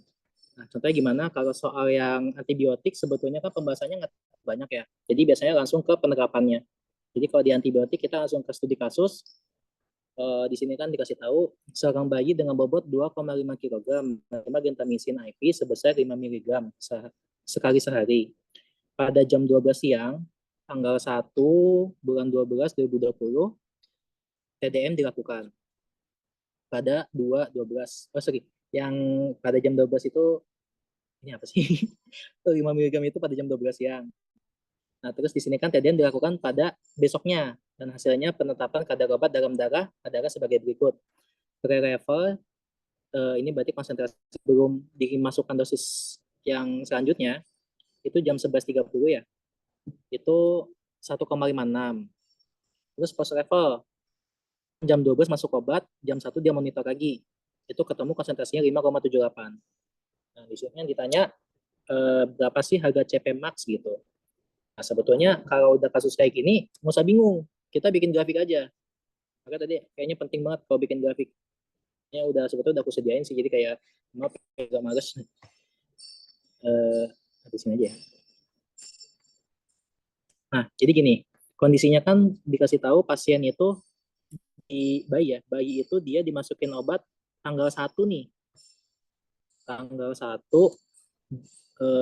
jam 12. Kan di sini nih harusnya jam 12 tanggal 1 nih. 1/12/2020. Nah, terus setelah itu katanya kan tanggal 2-nya nih. Nah, ini tanggal 2-nya di sini jam 11.30 ya. Itu katanya diambil dari sampling jam 11.30, ini tanggal 2/12/2020. Katanya konsentrasinya itu ketemunya 1,56. Berarti ini 1,56 nih. Nah, terus kan udah jam 12 tuh. Ini tepat nih jam 12 nih di sini nih. Ini CPSS, ini CP min ya. CP min pas di jam 12 dimasukin obat baru nih, obat dosis kedua, sehingga dapat adanya akumulasi obat yang sebelumnya ditambah sama obat dosis kedua, sehingga jadinya, makanya ini kan grafiknya jadi lebih tinggi ya, karena kan akumulasi sama obat sebelumnya. Ketemu oke, CP max-nya nggak tahu berapa, itu yang ditanyakan. Terus katanya CP pos nih pada saat jam 1 ini di sampling ternyata konsentrasi obatnya itu tuh 5,78. 5,78. Nah, itu di jam berapa? Di sini nih harusnya nih jam 1. Gitu. Atau aku tulis ini aja kali ya. Ini jam 13.00. Yang ini jam 11.30. Nah, terus sudah dilanjutin, nanti terus ketiganya lanjut gitu. Nah, ini kalau udah kayak gini gimana? Berarti tinggal ini aja. Kita lihat, ini kan akumulasi ya sebetulnya. Nah, kita pakai rumus ini aja. Yang pertama banget, CP. CP sama dengan CP0 kali E pangkat min KT. Nah, yang jadi masalah di rumus ini kan kita belum tahu nih nilai K-nya berapa. Kita bisa ganti nih, ini CP-nya kan konsentrasi yang di bawah. Ini CP min nih nanti. Yang CP0 nanti ini jadi CP max. Ini CP max. Nah, tapi yang jadi masalah kita nggak bisa dapetin CP min CP max karena kita belum dapat nilai K-nya. Gitu. Nah, dari ini berarti kan kita bisa dapetin nilai K ini. Ya, ini kan gini. Ini kan dari jam berapa nih? Dari jam 11.30 ke jam 13. Berarti kita ambilnya mungkin dari sini aja. Ini kan kalau misalnya kita bikin posisinya di sini, gimana ya? 13 di sini. Ini kan juga jam 13. Cuma pastikan konsentrasinya sedikit lebih rendah ya, karena kan ini dosis pertama. Nah, dari jam 13 ke jam 11.30 itu berapa jam? 13 ke 11.30. Berarti kan, aduh, berapa tuh? Dari 11.30 ke 13 itu kan selisihnya 1,5 jam ya. Dari jam 11.30 ke jam 1.30. Ini agak hitungan lagi nih. Dari jam 11.30 ke jam 13.00 itu kan selisihnya kan 1,5 jam. Ya kan? Nah, karena satu hari 24 jam nih, satu hari 24 jam. Berarti 24 kita kurangin sama 1,5. Berarti ketemu berapa nih? 22,5. Nah, ini dia nih 22,5 jam. Berarti dari jam 13 ke jam 11.30 gitu. Makanya nanti kalau di rumah sebetulnya ada yang, oke belum aku lampirin ya. Ada yang dia itu kenapa ada 24 jam gitu di situ. Nah, sebetulnya dari sini hitungannya. Kayak 24 jam dibagi TSI siapa sama TSI siapa gitu. Karena kan itu kan pusing ya. Berarti kita pengen tahu aja nih interval dari 13 ke jam 11.30 gitu. Gitu. Ini ketemu 22,5 jam. Nah, ini tuh nilai T-nya. Nilai T-nya dia, berarti kita bisa hitung ininya nih, CP max-nya. CP max-nya dia itu kan kondisinya yang di atas nih, yang pada saat jam 1.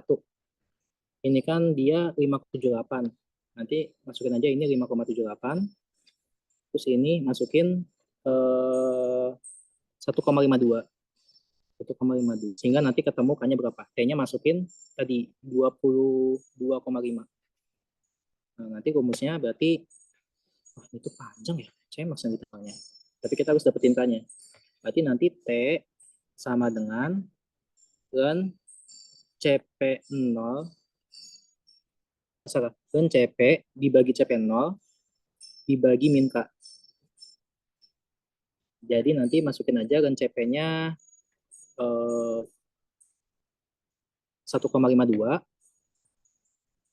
dibagi sama 5,78 per min K. Oh ya, K-nya kan belum dapetin ya.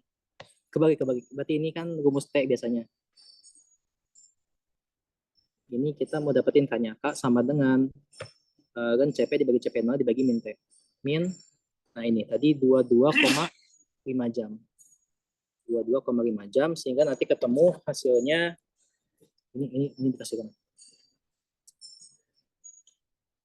Kita hitung kan 1,52 dibagi 5,78 dibagi min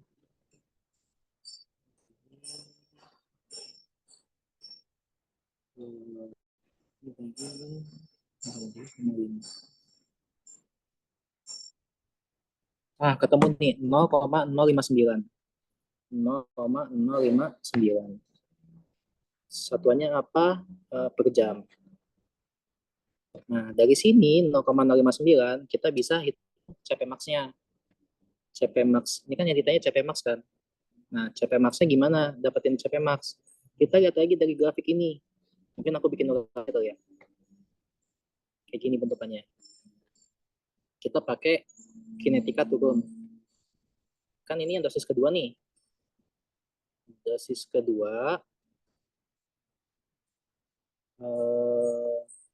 Ini ya. Ini dosis kedua. Aku cuma fokus ke dosis kedua aja. Ini CP max. CP max. Terus katanya kan pas posisi yang 1 jam kemudian di sini, yang jam 13.00, ini kan C pre ya, C setelah, atau ya sampling kedua lah, aku juga bingung kebanyakan simbol soalnya. Berarti ini kan CP-nya itu ketemu tadi yang sampling kedua itu kan jam 1 itu 5,78. 5,78. Nah, ini kita bisa dapetin deh CP max-nya.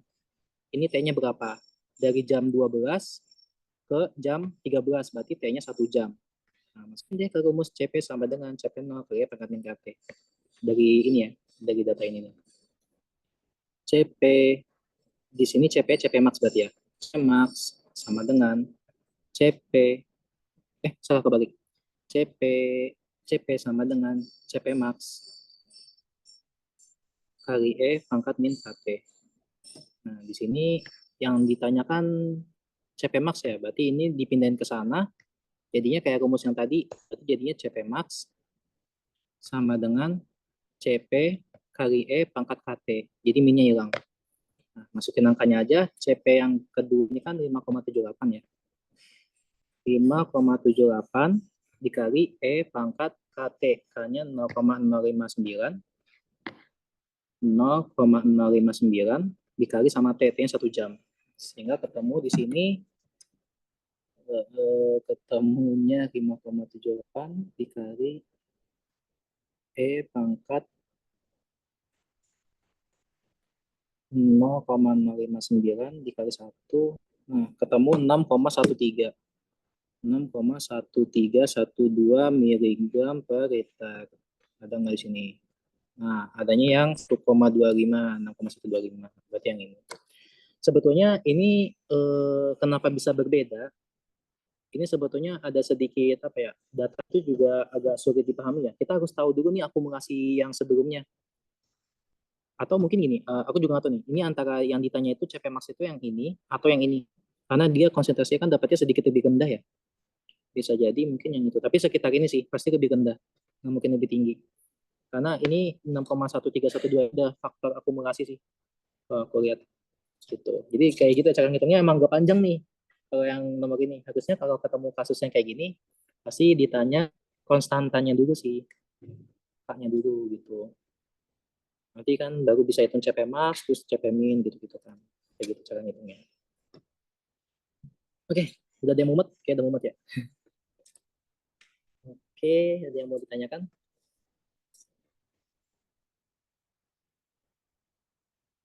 Kalau enggak mungkin kita bisa lanjutkan yang ini sih. Nah ini kalau udah masuk ke kasus populasi, enggak, ini kalau misalnya yang obesitas sih, enggak populasi juga. Populasi berarti biasanya nanti dia dikali satu faktor kayak konstantanya gitu.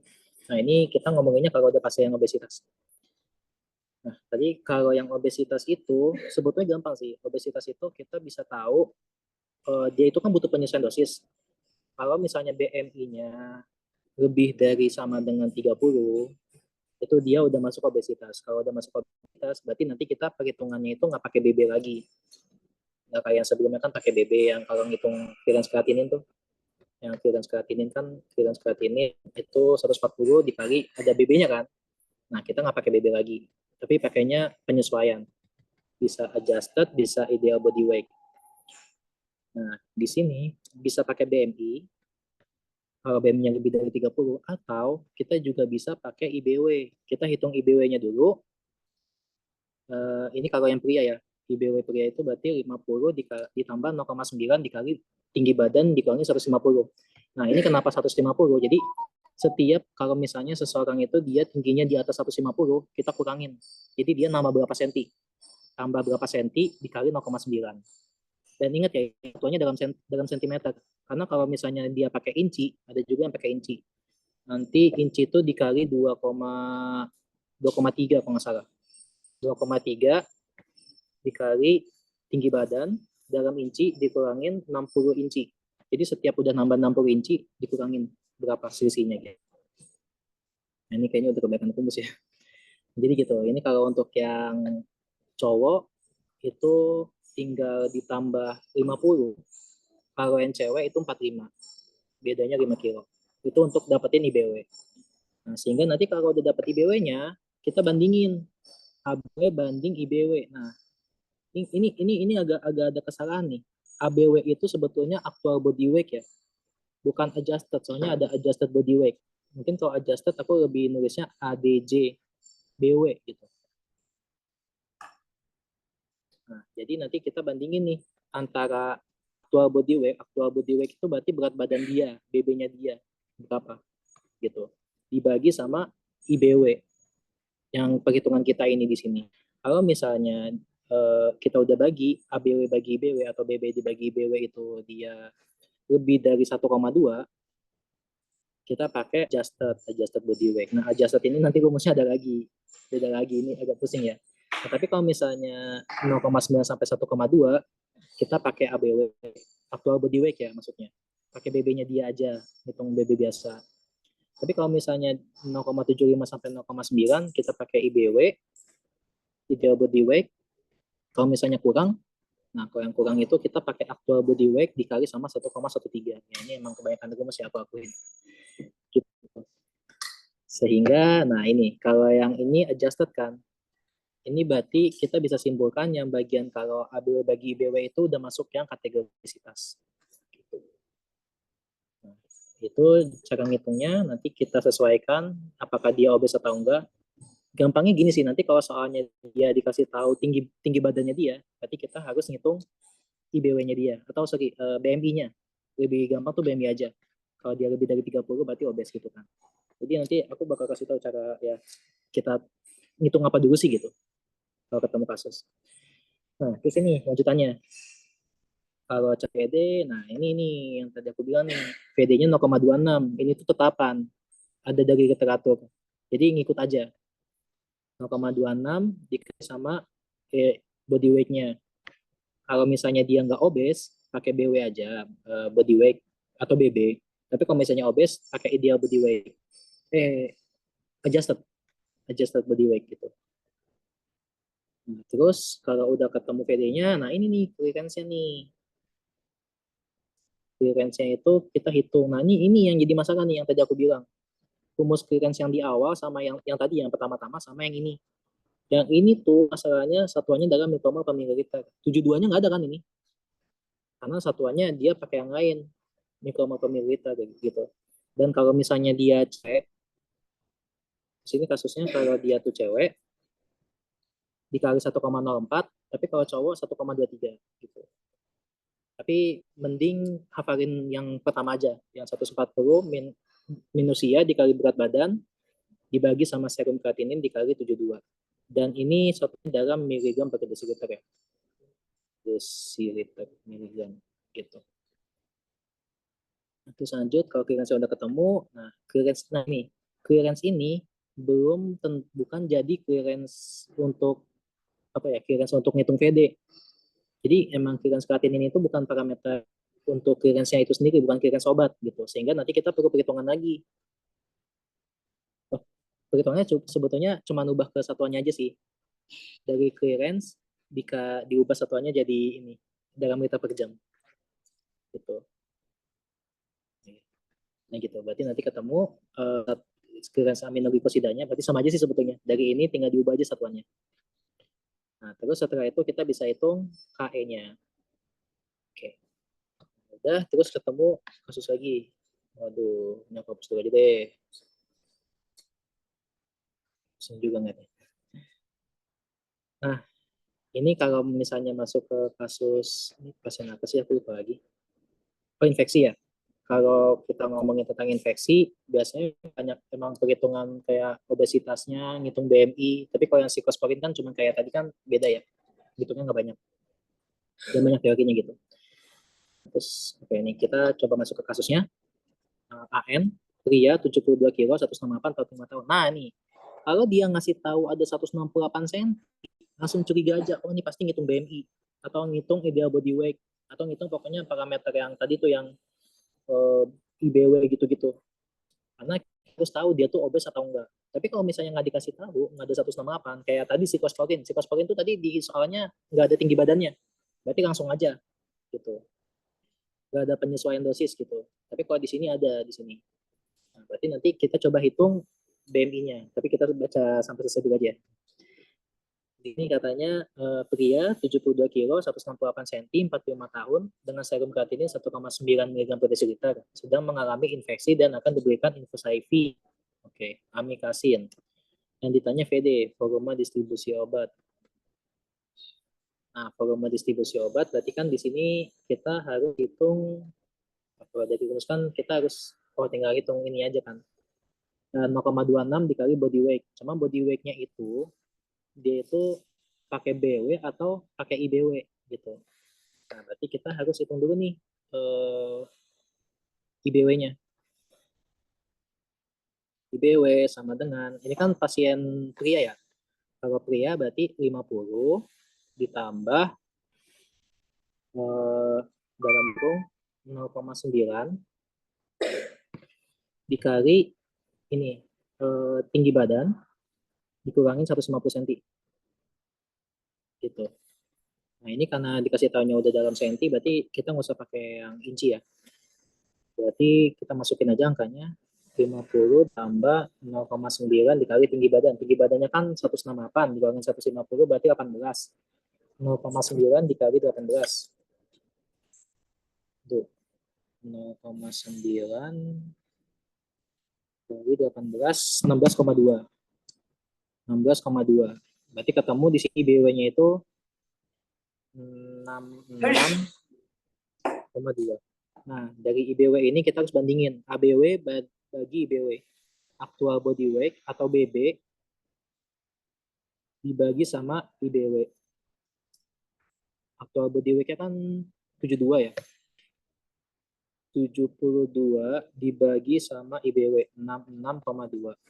Ini kalau kita bagi 72 dibagi 66,2 ketemu 1,08. 1,08. Nah, 1,08 ini masuk kriteria yang mana? Ya pakai perhitungan apa? Kita lagi ke atas.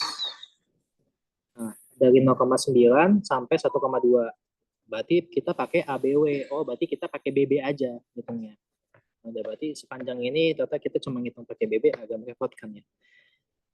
Ketemu 1,08 berarti kan tinggal kalau ngitung VD di sini. VD sama dengan 0,026 ya tadi ya. 0,26 dikali sama BB-nya dia 66,2. Sorry, 72.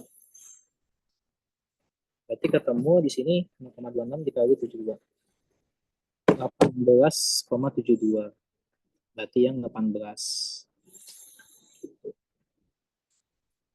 18,72 liter. Gitu. Ini agak merepotkan sih cara ngitungnya. Kalau di sini kan ada parameter serum kreatinin ya. Nah, ini nggak kepake untuk yang di sini. Belum kepake sih. Tuh. Oke, ada yang mau ditanyakan? Kalau enggak, kita lanjut. Ada lagi sama berikutnya.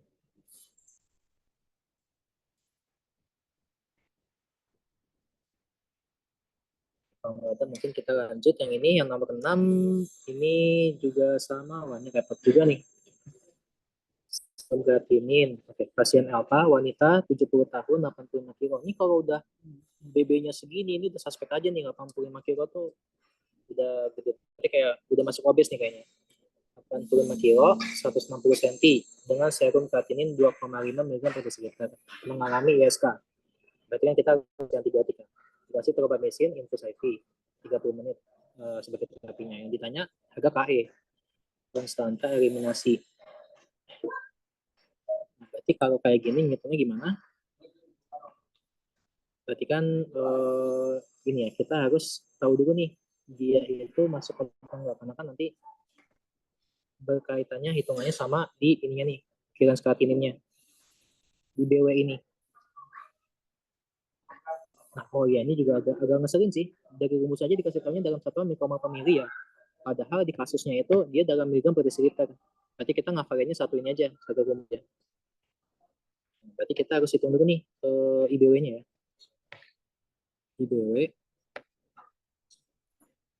IBW sama dengan 45 ditambah 0,9 dikali tinggi badan, langsung aja kali ya, tinggi badannya kan 160 dikurangi sama 150 karena setiap kenaikan 150 cm kita kali 0,9 berarti kan selisihnya 10 cm ya, dikali 10 berarti sama dengan 45 ditambah 9 itu sama dengan 45 tambah 9 54 kilo. Nah ini udah dapat 4 kilo, kita bagi nih ABW bagi IBW. ABW bagi IBW. ABW-nya tadi berapa? 85 dibagi sama 54. Sehingga ketemu 85 bagi 54, 1,57. 1,5. Nah, ini berarti kita harus pakai yang adjusted. Di sini yang kriterianya yang ini, yang lebih dari 1,2 yang adjusted. Wah, adjusted. Pakai yang adjusted. Adjusted itu kan, nah ini yang jadi masalah nih. Adjusted itu rumusnya, sebentar, ini tuh nggak aku lampirin soalnya. Adjusted itu masuk ke yang selanjutnya deh. Adjusted itu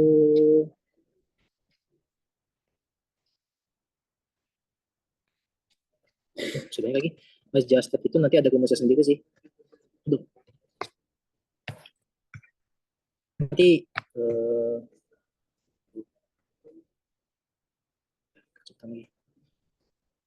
Oke teman-teman, maaf ini agak repot. Adjusted soalnya belum aku masukin juga rumusnya di sini. Adjusted itu nanti lagi satu apa ditambah IBW gitu. Nanti pokoknya nanti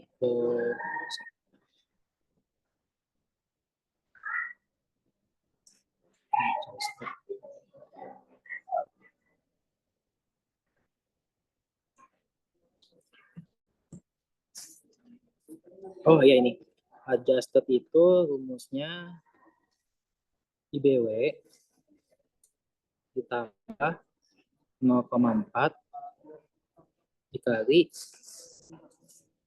actual body weight atau BB min IBW. Oke. Nah, sehingga nanti ini kita hitung ABW-nya itu kan 54. 54 ini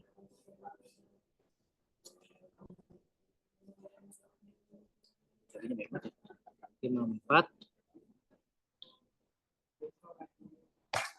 adjusted ya, berarti kan kita hitung ini jadinya IBW-nya itu tadi 54 ditambah 0,4 dikali BB min IBW. BB kan 85.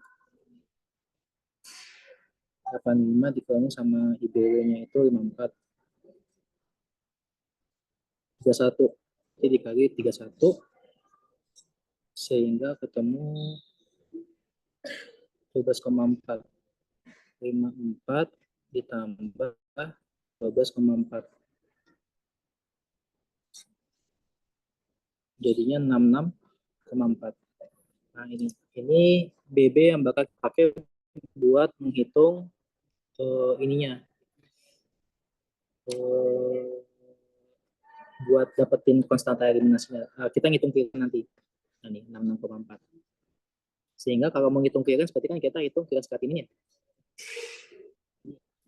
Ini kita simpan. Berarti clearance kreatininnya itu clearance kreatinin sama dengan pakai rumusnya tadi 140 min usia dikali berat badan. Berat badannya pakai yang ini 66,4, pakai yang adjusted. Dibagi sama serum kreatinin konstanta dulu 7 dikali serum kreatinin. Serum kreatininnya kan di sini 2,5 ya. 2,5. Mungkin aku ganti aja angkanya. 140 min usianya tadi 70 tahun. Oh, ini ada masalah juga. Ini wanita kan. Dikali 0,85. Oke, teman ya. Nah, ini kalau dihitung dapatnya 4 dibagi 72 dibagi 2,5 21,95. Ini ketemu 21,95. Nah, ini satuannya masih mililiter per menit. Sehingga kita harus ubah dulu dalam satuan liter per jam. Liter per jam berarti kan dibagi 1000 dikali 60 ya. Berarti 21,95 dikali 0,06. Ketemu 1,317 liter per jam. Nah, kalau udah dapat ini, udah dapat clearance, yang ditanyakan KE ya. ya KF. Nah, berarti kita bisa pakai rumus yang ini hingga dibagi sama volume distribusi. Oh ya, volume distribusi belum kita hitung ya. Nah ini 0,26 PD-nya, berarti kan di sini PD-nya sorry gimana ya? Nggak ada space sini. Kita hitung volume distribusinya 0,26 dikali sama kita pakai adjusted 66,4. Sehingga ketemu 0,26 dikali 66,4. 17,264 liter. Nah, udah ini ketemu PD-nya, ketemu ada clearance-nya, kan liter kita bikin supaya satuannya jadi sesuatu per jam gitu ya kan, nilai K itu kan sesuatu apa per jam gitu. Berarti kan tinggal ini clearance dibagi sama VD, sehingga jadinya clearance itu kan 1,317 dibagi 17,264. 17,264. Ini kan ketemunya. 1,317 dibagi 17,264. Oh, 0,0762 per jam. Nah, ada nggak nih? Ada lagi 0,0762 per jam. Ini aku nggak tahu apakah aku ada tipe atau enggak. Tapi ini ya, kita yang C. Tapi intinya kita harus hitung dulu adjusted karena dia kan masuknya pasien obes. Dan VD-nya itu kita juga harus masukinnya ke adjusted sih, bukan ke BB gitu. Sebetulnya kalau ke BB aku belum coba sih ke BB, tapi kalau ke BB kan hitungannya jadi lebih rendah ya. Bisa jadi dapatnya 0,064 tadi. Gitu sih. Tapi setahu aku kalau misalnya untuk yang ini kita harus pakai yang adjusted. Karena dari awal kita udah tahu dia obes, perhitungannya semuanya pakai adjusted. Gitu. Ya, soalnya dia masuk ke distribusi. Ini kayaknya udah agak panjang. Oke, ada yang mau ditanyakan? Kalau enggak mungkin kita bisa lanjut nih. Masih teofilin sama digoxin. Ya, banyak banget ya materinya ya. Emang apa ya? Sebetulnya yang agak sulitnya itu di TDM itu kita tuh sebetulnya banyak hitung-hitungannya. Cuman dalam kasus ini ibunya kan ngambil 4 obat ya. Dan masing-masing itu perhitungannya beda-beda semua gitu. Tapi sebetulnya semua itu yang kita pelajarinya tuh sama gitu. Kayak gitu. Cuman makanya tadi katanya ada yang gampang banget, kayak tadi siklosporin itu kan cuma gitu. Terus infeksi aminoglikosida tadi yang bikin kurva. Terus kalau yang ini, ya ini aminoglikosida ya, masih masuk. Terus ini, ya ini aminoglikosida emang lebih panjang sih kayaknya. Nah, sekarang kita masuk ke teofilin. Waduh, capek banget. Oke, next. Nah, untuk teofilin ini, nah ya, teofilin tuh ya betul gak ya tadi obat bronkodikator untuk asma. Nah, ini masuk ke dalam kriteria TDM karena konsentrasinya itu antara 5 sampai 20 mikrogram per mililiter. Jatuhnya hitungannya lumayan kecil sih gitu. Tapi nanti ada yang lebih kecil lagi gitu. Nggak perlu kaget, ada yang lebih kecil lagi selain teofilin. Nah, sehingga ini masuk ke dalam salah satu parameter yang harus dimonitor di TDM kan gitu. Terus gimana cara TDM-nya? Nah ini untuk initial dose, nah, estimasi kita harus pasti pakai estimasi. VD-nya VD estimasi. Kenapa estimasi? Karena kita nggak pakai data serum kreatinin, nggak ada clearance. Jadi kita harus pakai estimasi di sini 0,5 liter per kilogram badan gitu. Dikali sama, nah ini dia bisa IBW, dia bisa macam-macam sih sesuai dengan ini aja sih, dengan pasiennya itu obes atau enggak gitu. Kayak gitu. Nah ini dihitung biasa, terus dosis muatan, nah ini kayak rumus yang sebelumnya lah ya. Nanti mungkin diaplikasikan. Nah ini kalau misalnya kita mau mengubah dosis gitu. Kalau konsentrasi varian ditulis sama molecular dose. Ya ini oh enggak, ini kenaikan dosis sebetulnya, kayak misalnya dia belum tercapai terus kita mau nambahin, nah kita pakai selisihnya aja, kita harus akumulasiin berapa sih gitu, kayak gitu sih. Oke, nah ini mungkin kayaknya nggak ada masalah ya kalau cara gitu doang, belum perhitungan soalnya. Terus gimana kalau ngitung clearance? Nah, ya ini clearance seperti biasa. Kalau dia ini kan estimasi. Tadi kan clearance itu kan oh nggak ada ya. Di sini cuma volume. Berarti kita bisa pakai ini, pakai ngitung serum apa? Ngitung clearance kreatinin kalau buat dapetin clearance. Dikali nanti sama IBW. Oh sorry, ini kayaknya kalau pakai data populasi, soalnya per kilogram. Jadi nanti tergantung kasusnya juga sih, bisa pakai yang data populasi, bisa jadi yang subjek, kalau subjek nanti kita pakai yang clearance rate gitu. Sehingga nanti kamu clearance-nya ya segitu, terus maintenance dulu saya ikutin rumah saja lah ya. Yang penting ini, kalau misalnya teman-teman mau pakai data data ngitung dosis tapi pakai data clearance, jangan lupa satuan jamnya itu dihapus, dihilangin. Makanya harus dikali sama interval gitu. Karena kalau misalnya nggak dikali sama interval, nanti satuannya bakal kayak gini, misalnya 8 miligram, intervalnya kan belum dihapus ya, berarti nanti tulisannya 8 miligram per 8 jam. Oh, 8 miligram tiap 8 jam gitu, kayak satuan kita ngasih obat 3 kali sehari gitu kan, tiap 8 jam. Kalau misalnya nggak dikali sama interval gitu. Soalnya nanti bisa juga ketemu kasus yang satuannya dalam kayak gini nih, per 8 jam, per 12 jam, berarti artinya dia nggak dikaliin sama interval gitu. Oke, kita lanjut. Ini infus lagi. Ini masuk ke ya materi tes, jangan sampai lupa ya. Jadi cara ngitungnya ini S kali F kali R bagi VD kali K. Kalau ada satuan kayak gini, berarti dia itu naik, yang kurva naiknya gitu. Nah, terus ini kalau misalnya dia udah mencapai tunak, berarti nggak perlu pakai ini, hilangin aja, sedikit review aja ya. Nah, terus untuk mencapai 97%, 5 kali tes setengah gitu. Dianggap obat sudah selesai. Melakukan apa ya, prosesnya itu udah dianggap selesai. Nah, terus untuk soalnya nih, contoh soal banyaknya. Aku hilang minat ya. Mungkin ini kita lewatin dulu aja ya, supaya kita bisa masuk ke digoxin. Oke. Sebetulnya ngitungnya nggak susi, cuma kayak tinggal ngikutin rumus saja. Nggak kayak yang tadi aminoglikosida itu, yang penting kita harus tahu cara apa ya, grafiknya itu posisi obatnya ada di bagian mana-mana gitu. Tapi kalau bagian ini hitungan biasa sih. Jadi mungkin aku bakal skip dulu, nanti mungkin aku share aja, aku sebetulnya udah ngerjain soal-soal ini, udah ada hitung-hitungannya juga, coret-coretannya, nanti aku share. Oke, terus kita masuk ke digoxin. Nah, digoxin ini nih yang tadi aku sempat bilang kalau dia itu cukup menarik. Kenapa? Karena digoxin itu rentang terapeutik cukup sempit.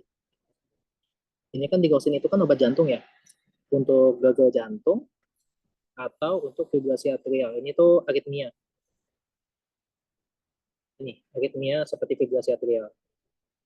Nah, jadi ini juga treatmentnya beda-beda. Kalau misalnya dia untuk aritmia, konsentrasinya beda sama yang gagal jantung gitu.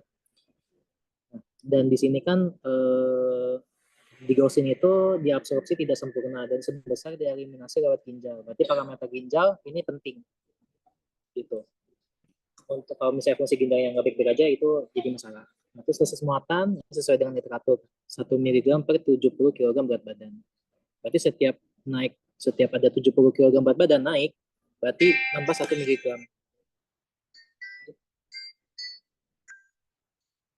Sebentar ya teman-teman. Jadi kalau misalnya dia eh, ya kalau 70 kg berarti dia apa ya, nambah 1 mg gitu. Tapi kan biasanya kan kurang dari 70 kg kan kalau berat badan manusia gitu. Kalau obes mungkin dikasihnya lebih dari satu. Karena di, di sediaan obat itu nggak ada, yang digosin itu nggak ada yang 1 mg, ada yang 0,25, kecil banget, seperempat gitu. Nah, untuk dosis pemeliharaan ini kecil juga, cuma 0,125 sampai 0,25. Tes tengah eliminasi panjang. Nah, ini nih, ini unik. Tes tengahnya itu setauku ya, tes tengahnya itu bisa sampai 6 hari sepanjang itu gitu, tes tengahnya. Makanya bisa pembeliannya bisa 1 kali sehari, malah bisa sampai kayak 2 kali, bukan, 1 kali per 2 hari gitu loh. Jadi setiap 2 hari baru minum, bisa juga gitu. Karena digosen itu sepanjang itu eliminasi obatnya. Gitu. Nah, terus gimana untuk penyesuaian dosisnya? Nah, di sini. Oke, perubahan terapi parenteral apakah sebaliknya pasien gagal ginjal. Nah, ini perlu banget penting. Berarti kita itu sering ini. Nah, terus kalau misalnya dia gagal jantung, ya dia terapeutiknya lebih sempit soalnya. Terus kalau dia punya tiroid, nah ini berarti kalau di Gosin itu kalau pasiennya itu ada tiroid, kita harus memperhatikan juga. Terus pemberian obat dengan ini sebetulnya yang lain-lain ya, bisa solusi, bisa obat yang lain gitu. Atau mungkin interaksinya, ini bisa juga untuk interaksi obatnya kalau misalnya digosin dengan Naltrexone, Clonidine, sama Verapamil. Itu bisa mengganggu metabolisme obatnya. Nah, di sini nih yang tadi aku bilang, kalau misalnya dia gagal jantung, dia cuma 0,5 sampai 0,9 mikrogram per liter. Ini kecil banget. Kalau yang cuma aritmia 0,5 sampai 2, ini selisihnya 1,5. Yang ini selisihnya 0,4. Gimana caranya nih untuk memonitor segini 0,4? Maka tadi penting yang aku bilang tadi, kayak kita ngasihnya berarti strateginya gimana? Sedikit-sedikit, tapi sering. Tapi sedikitnya dikit banget gitu. Karena memang waktu tes tangan itu bisa sampai 6 hari obat digoxin ini gitu. Nah, jadi ini yang jadi masalah juga untuk treatmentnya tergantung pasiennya itu kasusnya kenapa gitu. Kalau untuk digoxin ya. Terus untuk bioavailabilitasnya, oke, ini sesuai dengan data aja. Biasanya kalau tablet dia 0,7, elixir 8, kapsul gelatin lunak 1, berarti kayak udah dianggap sempurna. Terus faktornya di sini 1, karena nggak ada masalah. Kecuali kalau teofirin ya, tadi teofirin itu nggak aku lewatin karena teofirin biasanya 0,8. Nah, di sini nih yang kita udah ngomongin BMI. Aduh, pusing juga ini, soalnya materinya dipisah-pisah. Aku agak ngikut ibunya soalnya di sini, materi ibunya. Nah, kalau obesitas berarti kan di mana kondisi dia itu BMI-nya lebih dari 30. Lebih dari sama dengan 30. Kalau 30 sampai 35 itu ini yang obes kelas 1, 35 sampai 40 obes kelas 2, di atas 40 obes kelas 3. Gitu. Nah, sisanya di bawah itu kita bisa hitung berdasarkan BB aja. Tapi kalau yang udah obes kita pakai adjusted. Gitu. Terus ini cara ngitungnya, nah ya balik lagi kayak yang tadi kita ngitung IBW. Nah, terus ADM-nya gimana? Nah ini nih, aduh ini kacau banget. Kalau mau distribusinya tuh mesti panjang nih. 3,8 dikali BB, BB-nya itu menyesuaikan. Oh ini pakai IBW ya kalau di sini ya. Adjustednya tuh dia pakainya IBW. Pokoknya kalau obes dia IBW gitu kalau di sini. 3,8 dikali BB, terus ditambah 3,1 dikali clearance creatinine dia. Gitu. Agak gitu juga ya, repot juga di sini. Nah tapi ini yang jadi masalah nanti di clearance sih. Kalau kita udah dapat jelasin. Nah terus untuk yang clearance ini kayaknya masih sama. Pakai rumus yang sama aja ya, kita nggak usah ubah 140 minusnya dikali berat badan dibagi 72 dikali serum kreatinin. Oke, terus kalau cewek tinggal dikali 0,85. Nah, terus untuk yang clearance ini nih, kalau misalnya dia masalahnya itu bukan gagal jantung, rumusnya ini kan tinggal 0,8 dikali berat badan ditambah defense. Tapi kalau misalnya dia gagal jantung, berarti wah ini beda lagi nih konstantanya 0,33. Ini jangan lupa nih satuan kilogramnya dikali dikali sama BB atau IBW. Oh sorry ya ini kan dikali sama ini ya. Nah, dikali sama 0,9 dikali clearance. Gitu. Ini harus 0,9 ya. Kalau ini kan 1, ini dikali 0,9 gitu. Oke, nah terus SDM gimana? Nah itu ini yang biasa ya, kayaknya nggak perlu aku jelasin. Nah terus ini ada contoh kasusnya. Ini kenapa nih? Nggak ada hitung, nggak ada jawabannya nih kayaknya nih. Eh, aku udah ngitung nggak ada ini. Coba kalau di sini kan kasusnya bisa kita lihat yang apa saja. Kita kerjain sama-sama. Ditunjuk. Katanya hitung clearance kreatinin. Oke, bila diketahui seorang pasien laki BB-nya 85, tinggi 167 dan serum kreatinin sebesar 2,1. Berapa menit lagi? 6. Lebih nggak apa? Ada lebih dikit. Oke, ini ya kalau di sini kan kita hitungnya gimana? Kita lihat kalau ada BB sama ini tinggi badan, berarti kita hitung BMI-nya dia obes atau enggak. BMI satu berarti apa ya? BB dibagi tinggi badan dikuadratin. Dan ini dalam satuan meter. Berarti 85 dibagi 1,67 kuadrat. Ketemunya nanti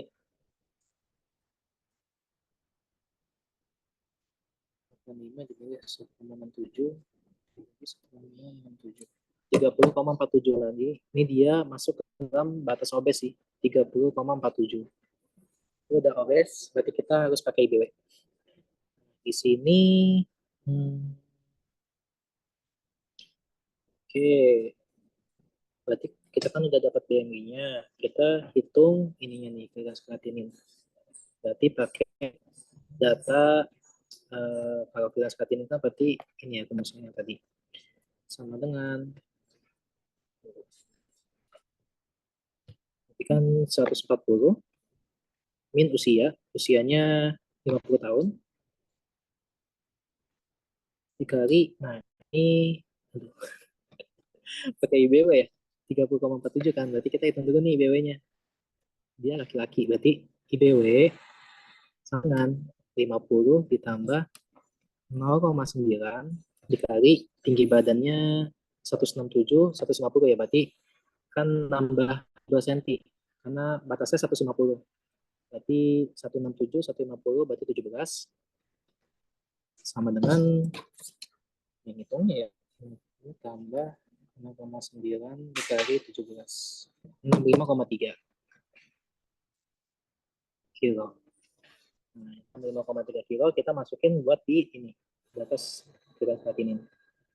65,3 dibagi 72 dari serum kreatinin 2,1 sehingga dapatnya min 10 dikali 65,3 dibagi 72 dibagi 2,1 38,86 mililiter per menit. Nah, di sini jadi masalah kayaknya nggak ada kan, ada 3 kan. Oke, nah ini kalau udah kayak gini aku selalu suspek jangan-jangan dia wanita. Kalau wanita, wah ini biayanya juga harus diubah sih jadi 45. Mungkin kalau pilihan saya kan tinggal dikali 0,85 kan. Atau mungkin coba deh. Oh, malah jadi 33, nggak 35 juga. Nah gitu, ada jawabannya. Terus kalau yang nomor 9, itu volume distribusi. Oke, berarti pakai yang tadi ya. Kalau volume distribusi, tinggal nah ini, panjang 3,8 kali BB kali ditambah 3,1 kali transkatin dalam 1 menit per menit. Gitu. Nah, mungkin gitu sih, nanti aku bakal share aja kali ya. Soalnya hitungnya juga lumayan panjang. Dan itu sudah jam 11. Oke, mungkin itu aja sih. Ada yang mau ditanyakan nggak mungkin terkait kuis? Nggak apa-apa, tanya kuis. Soalnya kok ngitung kayak gini aku jadi nggak motivasi ya. Gitu guys.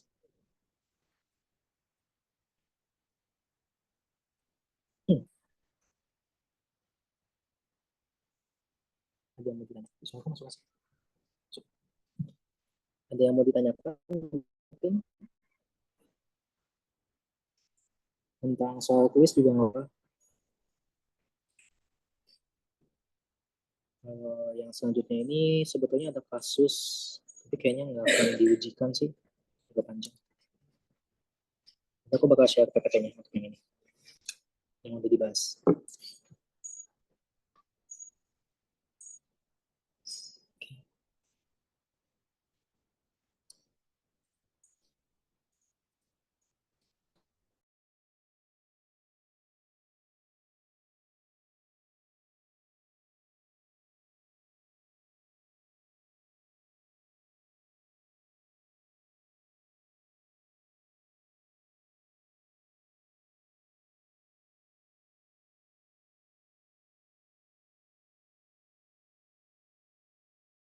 Oke, mungkin kalau misalnya nggak ada, aku bisa kembalikan ke MC dulu mungkin.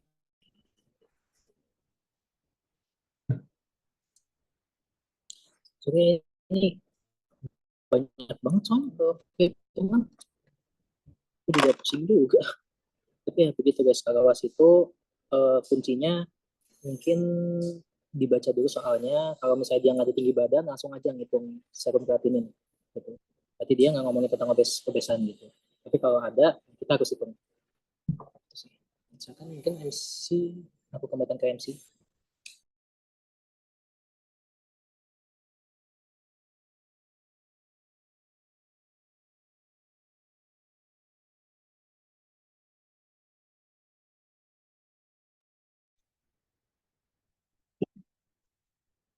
Terima kasih kepada Mas Riko atas ilmu yang diberikan. Semoga bisa bermanfaat bagi kita semua, terutama dalam menjalani ujian akhir semester farmakokinetik klinik. Mungkin langsung saja ditutup. Sebelum ditutup, marilah kita berdoa terlebih dahulu. Doa mulai.